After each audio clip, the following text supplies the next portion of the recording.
Are you having difficulty sleeping? Or maybe you can't understand why between 2 and 4 a.m. there is an internal alarm bell that says, "Wake up now!" If this is happening to you, or you know anyone experiencing this, well, stay tuned till the end as I delve into everything midlife ladies go through in the wee small hours of the morning. I have some great advice and techniques and recommendations on having your sleep back with no interruptions or wake-ups every night. So now, once asleep, let's tackle the 3 a.m. anxiety and what's happening. Waking at 3 a.m. with a racing heart and intrusive spiralling thoughts is a common and well-known recognised biological pattern in midlife. Particularly for women, it can feel more intense because of hormonal and metabolic changes happening behind the scenes. This is not random. In the early hours of the morning, several internal systems naturally shift at the same time when the nervous system is already sensitized through stress, burnout, or perimenopause changes. These natural shifts can feel overwhelming. Your body has often gone many hours without food. If blood glucose drops to low, the liver responds by releasing stress hormones such as adrenaline and cortisol to stabilise it. That release can activate the same sensations as anxiety, like heart racing, internal shakiness, and sudden alertness. Your body is solving a metabolic issue, but it feels like panic. There may be loss of hormonal buffering. Estrogen and progesterone both play a role in calming and stabilising the nervous system. As these decline in midlife, the body becomes more reactive to internal fluctuations. What might once have been a mild awakening can now feel like a full stress response. Meanwhile, your threat detection system remains active and is even more sensitive when sleep deprived. This is why concerns that feel manageable during the day can feel catastrophic at 3 a.m. It's not that the problem has changed, it's just your brain state has. What helps in the moment? Step out of the anxiety bed association. If you are awake for around 15-20 minutes and not drifting back to sleep, then get up, move to another dimly lit room and do something calm and stimulating until you feel sleepy again. This helps prevent your brain from pairing your bed with worry. Name the biology. Instead of engaging with the thoughts, remind yourself, this is my nervous system reacting. I do not need to solve anything right now. Make a conscious agreement not to problem solve until the morning. Slow breathing practices such as extending your exhale, for example, inhaling for 4 counts and exhaling for 6 or 8 can activate the parasympathetic nervous system. In midlife, certain forms of hormonal replacement therapy, HRT, can be particularly supportive for sleep. The most helpful options tend to address 2 main drivers of nighttime waking: hormonal fluctuations that disrupt temperature regulation and neurochemical changes that increase anxiety. It is important to remember that HRT is individual and decisions should always be made in consultation with a qualified healthcare professional. What works well for one woman may not be appropriate for another. So, a sleep-focused HRT overview. When sleep is the primary concern, clinicians may consider micronized progesterone oral capsules, which may promote relaxation through its calming neurological effects, transdermal estrogen patch gel or spray, which helps stabilise temperature regulation and reduce night sweats, vaginal estrogen, which is a cream or pessary, may reduce nighttime urinary waking.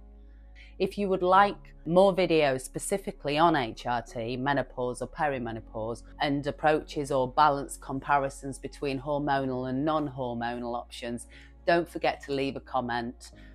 Estrogen influences serotonin and GABA. Fluctuations during perimenopause destabilize mood regulation. Tracking symptoms can help identify patterns. Use a simple notebook or app to record sleep quality, anxiety spikes, cycle timing, hot flushes, and palpitations.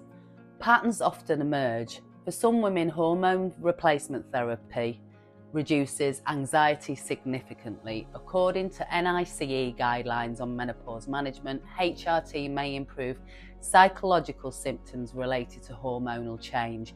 If you have found this video helpful, please don't forget to like, subscribe or leave a comment.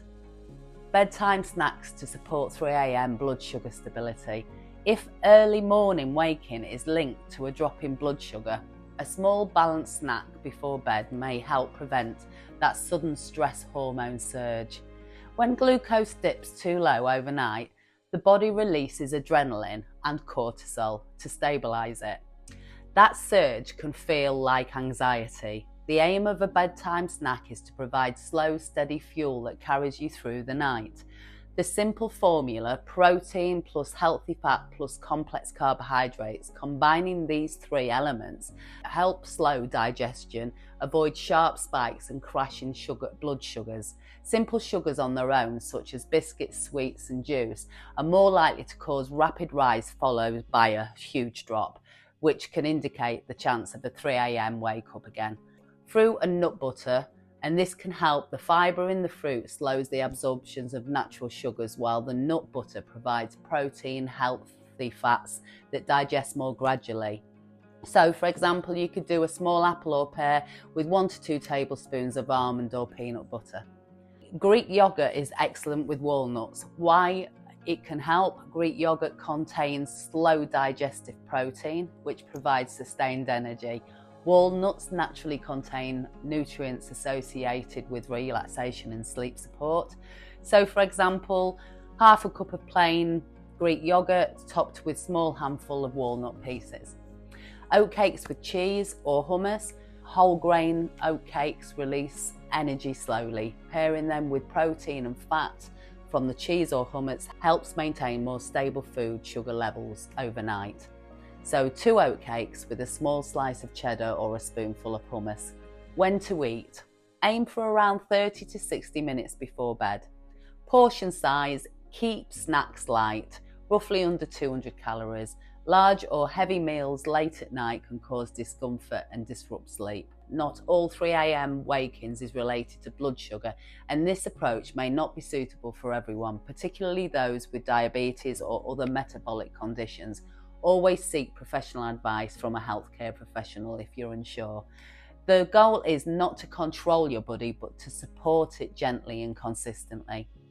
Blood sugar crashes mimic anxiety. Symptoms overlap: shakiness, sweating, racing heart, irritability. Midlife insulin sensitivity can change.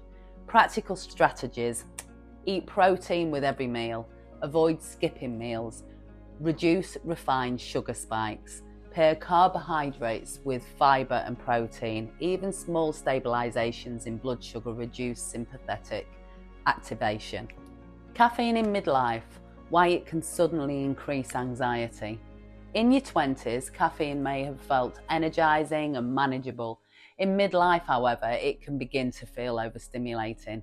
One reason is hormonal change. As estrogen fluctuates and declines, the body's ability to metabolize caffeine can slow. This means that a morning cup of coffee may stay in your system, sometimes well into the evening. It mimics anxiety. Caffeine stimulates the release of adrenaline, the same chemical involved in the stress response. If your nervous system is already more sensitive due to hormonal shifts, caffeine can amplify sensations like heart racing, shakiness, or internal tension. During menopause, fluctuating hormone levels may alter how efficiently caffeine is cleared. As a result, its stimulating effects can linger longer, contributing to early morning waking. It may affect magnesium levels. Caffeine has a mild diuretic effect, which can increase mineral loss. Magnesium, a key nutrient involved in muscle relaxation and nervous system regulation, is already in a higher demand during midlife. If you are noticing increased anxiety, heart palpitations, or afternoon crashes, reducing or adjusting caffeine intake can make a significant difference. Here are some supportive alternatives. Matcha or green tea, herbal adaptogenic teas, such as ashwagandha or tulsi or holy basil. These herbs are traditionally used to support the body's stress response. Some research suggests that they may help moderate cortisol levels and improve mental clarity. Chicory root or roasted dandelion drinks. These coffee-like beverages are naturally caffeine-free and offer a similar roasted profile. They also contain prebiotic fibres that support gut health. If stopping caffeine entirely feels unrealistic, try a midday cut-off instead. Having your final caffeinated drink before 12 p.m. gives your body more time to metabolize it before sleep. Caffeine stimulates adrenaline. Tolerance often decreases in midlife. If anxiety has increased, experiment. So just 1 cup of coffee in the morning, switching to half caffeine or avoiding caffeine after 12 or noon. Notice the difference for 2 weeks. Not everyone needs to eliminate caffeine, but awareness matters. I think we've pretty much covered sleep and 3 a.m. wake-ups. The next video will be part D, so it's lifestyle reset, covering exercise, stimulants, emotional overload, and identity reconstruction. So stay notified to receive this in your inbox. I would love to hear from you, your experiences, and see your comments below. If you have not seen part 1 and part 2 of this Getting to Grips with Anxiety series, they should be displayed somewhere here soon, so just click on one to delve in deeper, and hopefully I'll see you in the next video.